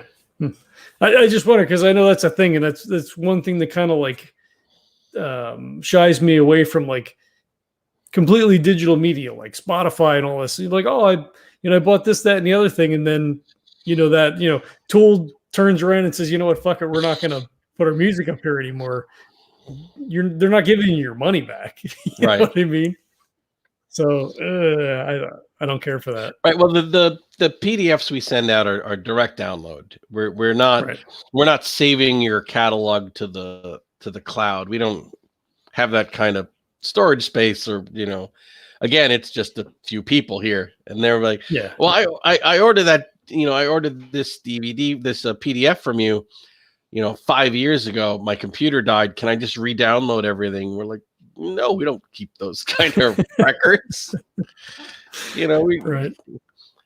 But like, why didn't you back it up to a thumb drive or something? Like, and I'll just roll my eyes and send them the PDF, because I'm like, do I really want to explain to this guy that there's no way we can verify this because we don't keep those kind of, and it's a PDF. So I'm like, here you go. But as again, people expect we're way bigger and more impressive than we actually are. Right. Which is flattering. It is very flattering, to be honest. So I'm not complaining about it. Yep. No, absolutely. And we got Necro next year. I'm looking forward to getting together again. That's going to be exciting. Knock on wood. We're all still here. Yeah. Well, that's true. All right. God, pie in the sky. God's willing. Yeah, absolutely. You got a juice pouch over there? Oh my God. My wife got me a mini fridge for the den. So now I have Jell-O, pudding, and juice boxes. Nice. It has added hours of my writing time, so now I don't need to go downstairs to get a snack. It's really, it sounds ridiculous, but it's really added a lot of convenience. Well, it's not just having it there, right? It's like, oh, let me run downstairs and go grab something to eat. Oh, look, the cat barfed on the floor. Oh, exactly. It knocks you out of the zone. Yeah. Sometimes you just want to grab something to drink and keep going. Unfortunately, I don't have a bathroom up here, so it's not a perfect system, but still, it's way better than it was. I'm very appreciative of the little mini fridge. Yeah, half the time. Go ahead. I am sorry for sneaking a juice box while we're doing this. It's been a really long day. I was like, what the hell is that? I was gonna say, I walk out of the room half the time. I can't remember. I walked into my kids' room the other day to ask a question, and I'm like, "Fuck, I don't know why I'm in here." We're that guy. You're real slow. Walk back out. Walk back into the kitchen. I'm like, I got it. I ran back down to the room. Oh my God, that's funny. Yeah, it's getting old. yeah. So I'm. My wife's like, "What do you want to do for your 50th?" I'm turning 50 in the fall, and I'm like, I have no idea. And now with this whole thing, it's like, what could I do? We might still be stuck in the house, right? But yeah, I won't beat Jeff. I mean, he had that. You were there at Jeff's 50th, weren't you? With the Godzilla and the King. Yeah. Dude, you can't forget the Godzilla in the Barbie dress cake. That's epic. Yeah, he had his 50th at Necronomicon, which you can't beat that. And it's an off year for me, so I can't do that, or I would totally do my 50th at Necronomicon. Yeah. We could do it again. Why not? No.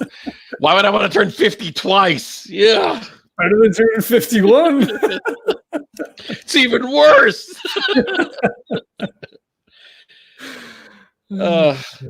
Any year, any birthday above ground is a good birthday. Amen to that. Amen. All right. Well, on that note, all right. So I want to thank you for coming on. It's always a pleasure to You're have welcome. You. To everybody out there, be safe. Wash your hands. Don't stay inside. We've given you a few good movies and anime series. You want to order a PDF, we've got stuff you can read. stay inside, take care of yourselves. Remember, if you're not just worrying about you, sure, you'll get the flu, you'll be sick for a few days, and then you'll come through it. But there are lots of people that this is going to be, a sniper hit to their system. I'm not worried about me. I'm not worried about my teenage daughter. I do have a 77-year-old mother-in-law who lives with us. I'm concerned for her. So again, PSA from Golden Goblin Press. Pandemics are part of life. They've hit the Roman Empire. They hit the 1920s. This is ours. We're going to get through this. Let's be smart. Let's be careful. And let's take care of each other. Yeah. And that's the big thing. Try to take care of everybody around you as much as you can without putting yourself in, any kind of danger or endangering. You said your, parents and things like that. My parents are not quite as old, but they're approaching 70 now. So I worry. We were over there for dinner yesterday. I'm like, I'm at work. Does somebody have it? Fuck, did I have it? Like, should we not go for dinner? But you don't want to not go for dinner. I'm like, shit, I don't know. Yeah. Dude, we'll figure it out. I mean, some of these lessons are going to be harsh ones, but we'll figure it out. Yeah. So please do all those things. Support, your independent creators, your local businesses as much as you can. A lot of these people are going to be taking a, big hit, especially people in the gaming industry. So a lot of the independent people. So be kind to your medical care professionals, because they are going to be the heroes that we need, and they're going to be doing the best they can. It may not seem like it at sometimes, but my neighbor is a nurse, and I know how hard she works, and I know how hard it's going to get, or at least I suspect. So, patience and kindness. We'll get through this. Yeah, I mean, they're already working hard before this. It's just going to be 10 times, what they're normally going up against. So it feels kind of shitty to shill after all that, but well, you know what I did? I stocked up on coffee. Oh, I hope it was Legendary Brew. You know it was. Or any of the other the night owl brew. Oh, that's not mine though. That's Birds. That's good though. It's good coffee. It's good coffee. It's yeah. Yeah. Before he started roasting specifically for us to have the Legendary Brew, the Night Owl blend was my go-to coffee. I mean, Birds is what I keep in my house 100%. There is no other coffee unless I happen to forget to order and run out, and I'm like, oh, you're an idiot, and then I've got to go out and grab something else. But yeah, Birds is awesome. If you go to birdscoffeecompany.com, you can get the Night Owl blend. It's a terrific dark roast. They also have the Morning Lark and the Hummingbird. I believe the Hummingbird is a decaf, and the other one is a light roast. But if you want to check out the Legendary Brew, it's a nice medium roast. It's roasted to order. All the coffees more or less are roasted to order, but the Legendary Brew is not sitting in a bin. It's not in a bucket somewhere. If you order it, it's going to be roasted for that order, sent out shortly thereafter. You're going to get as fresh as you can. If you use the code LEGENDS10, you're going to get 10% off your order. Shipping is always free. And to get that Legendary Brew, you can hit the link in the show notes or go to tinyurl.com/Legendary Brew. We also have our Patreon up. If you feel like supporting the show that way, that's fantastic. We totally appreciate it because I just literally pay for everything. So, hey, give the poor guy a break. He's got cats. He's got cats to feed. And then, ratings and reviews on iTunes or Podchaser or whatever your podcatcher of choice is. That's fantastic as well. Helps to bump us up in the algorithms, just gets more eyes on the shows. Tell your friends, tell your coworkers. If you're locked in your house because you're under quarantine, I don't know, maybe download the podcast, which also seems like a shitty thing to say. But if you're looking for something to do, we've got, 450 episodes. Work through the catalog. Yeah. Oh, be kind on the early stuff. It's a little on the rough side. That's every podcast. The first 5 episodes are always like nails on a chalkboard. Yeah. It's I haven't actually gone back to listen myself. I cringe when I think like, oh, episode 1, 2. Even my little podunk segment on somebody else's podcast, like the first one, I listened to it now, and I'm like, oh, it's terrible. All the APs are good too, though. I mean, I think we obviously they got better, but APs are awesome. If you're into that kind of thing, we have a couple of different campaigns that we're running, and we've got stuff and some Cthulhu Invictus stuff that you're never gonna post, because why would you? I tell you what, it's gonna start hitting the Patreon feed this week, which isn't to say that it's only gonna be available on Patreon. There's no paywall kind of scenario. Do you have the Mad Woman of Rubra? I do. Yeah, I have everything. Where you were run over by a horse? Oh, jeez, I was trampled. That was not a fun day. Dude, throw that up. Throw that up with a link to Cthulhu Invictus Britannia. I mean, we could use, please. I've got cats to feed too. Here's the problem, right? So, like everything. So, my buddy Jesse, who plays Kynok on our Rogue Trader game, and who also runs the Monster Hunt podcast, which I'm also a part of, which is a D&D 5e campaign. We're just going to plug all the things. He keeps trying to tell me to stop adding sound effects to the episodes because it takes a long time to edit through stuff. And I'm like, no, because it's awesome. And I love listening to shows that have sound effects in them. And it's just a rich tapestry and helps to tell the story. Blah, blah. He's like, just stop doing it. I haven't released the Invictus because, like, fuck, where do I fit that in the regular, release schedule to, like, because I promised I was going to do it when Invictus came out. And I'm like, wow, you're an asshole. You never did the thing. But, like, they're available on YouTube. So check them out. Right. Yeah, thanks. I know. I'm just being a jerk. I'm just being a jerk. I'm kidding. No, it bothers me that I haven't done it because now this is like the second Invictus Kickstarter, and I'm like, fuck, I really need to post that stuff. And I'm like, I can't, like, God, I'm trying to like work through these other things. Did you play the Wayward Shepherdess too? Yes. Oh wow, that was yeah. These are for all the fans out there saying, what book is that? No, these aren't published. These are just little dopey weird. These are like the indie experimental films. They're short, kooky, off the cuff things that I do every once in a while, and then sometimes they don't really work as well as I like. Although I think these two were okay. And we also did the Clockwork Oracle as well. Oh, it didn't never put that one up, huh? I don't know. I know. Clockwork Oracle at least has come out. I mean, that's out in the world. All right. Well, you know what? Maybe what I'll do, I'll throw links in the show notes for all the YouTube videos. Right. For all the people who may or may not know what Cthulhu Invictus is about, you can watch an actual play, see if it's up your alley. If it is, back the Kickstarter and add the rule book on in the backer kit. We'll set you up.